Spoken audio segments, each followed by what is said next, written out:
Hello, my name is Marcus Young, and I'll be talking about the DBQ and what to do. I'll be using the 2018 DBQ as the example as we go through the rubric.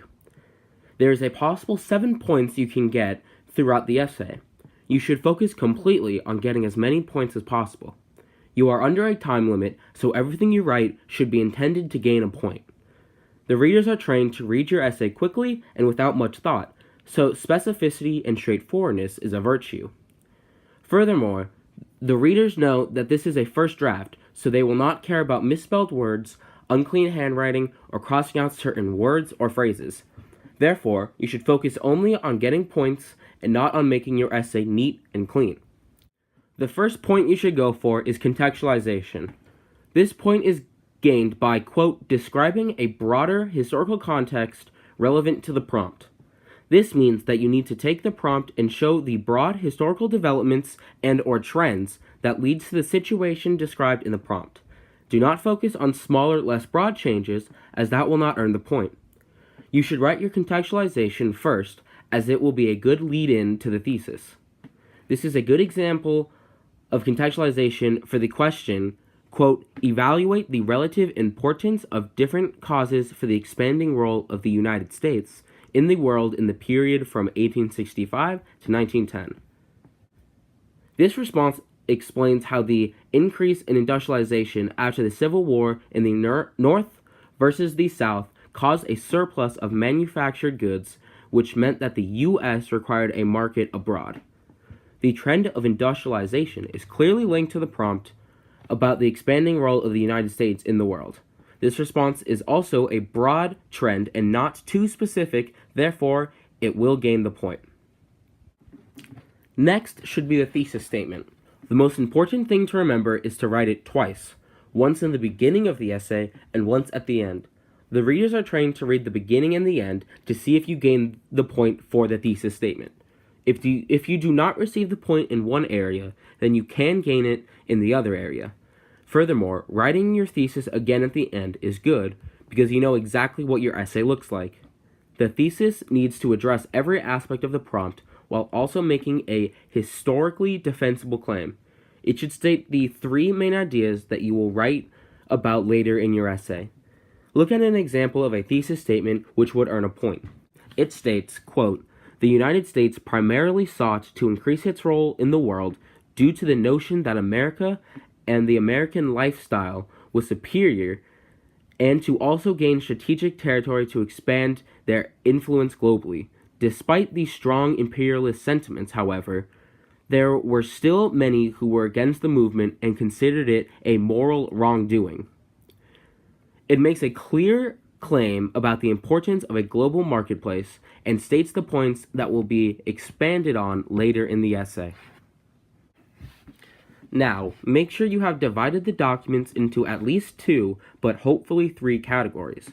Each category should be a separate paragraph in the essay. The documents are specifically designed to be made into categories, so doing this should not be hard after some practice. In each paragraph, use the documents to provide evidence for each point. The evidence should not be a quote, as you should paraphrase the evidence you need. This is where most students gain easy points. There's a possible of 2 points, so you want to ensure your gaining of these points. While you only need to use 6 documents to gain the point, you should use all 7, so that if you misinterpret one document, you can still gain both points instead of just one. After you paraphrase the documents, you must explain how it is tied to your thesis. In other words, like any other essay, you must explain your answer and make sure you persuade the reader towards your claim. For example, one essay which earned the point uses document 2 and accurately described and linked to the argument about notions of racial superiority. It states, quote, Strong claimed that as a superior white Anglo-Saxon race, America must expand to impress its superior democracy, Christianity, and lifestyle on them. The evidence is clearly linked and supports the thesis statement. This response earned 2 points for using evidence from the documents because it uses all 7 documents to accurately and effectively support its argument. There is another point possible in the evidence category, which is evidence beyond the documents. This point is gained by bringing up a relevant piece of evidence that is not brought up in any of the documents. The evidence should be put in an area that fits into the main idea of the paragraph. Let's look at an example. This response establishes that America is fighting in the Philippines. It states that, quote, rebels like Emilio fought back against imperialist America, but to no real success. This is relevant to the argument about why the United States spread its global influence and therefore earns a point. The last 2 points is earned through analysis and reasoning. To earn one of the 2 points, you have to hippo at least 3 of the documents.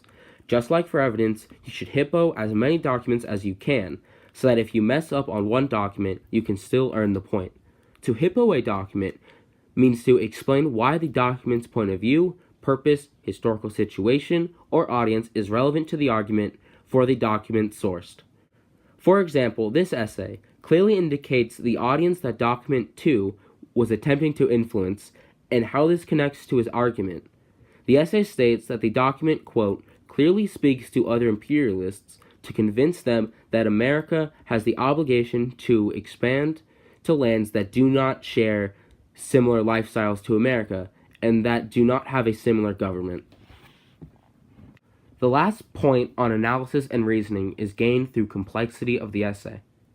This point can be achieved when you set up your essay. By setting up based on documents which corroborate one another is a great way to earn this point. By taking documents that share the same idea or perspective and clearly stating that the documents corroborate one another, you should gain the point. There are other ways to gain the point, however, other than corroborating the documents. You can take the documents to qualify or clarify one another. You can also use documents to modify one another. While all of these will earn a point if done right, using corroboration is the easiest to use right. Now, let's look at the example essay. It corroborates perspectives by linking the evidence clearly.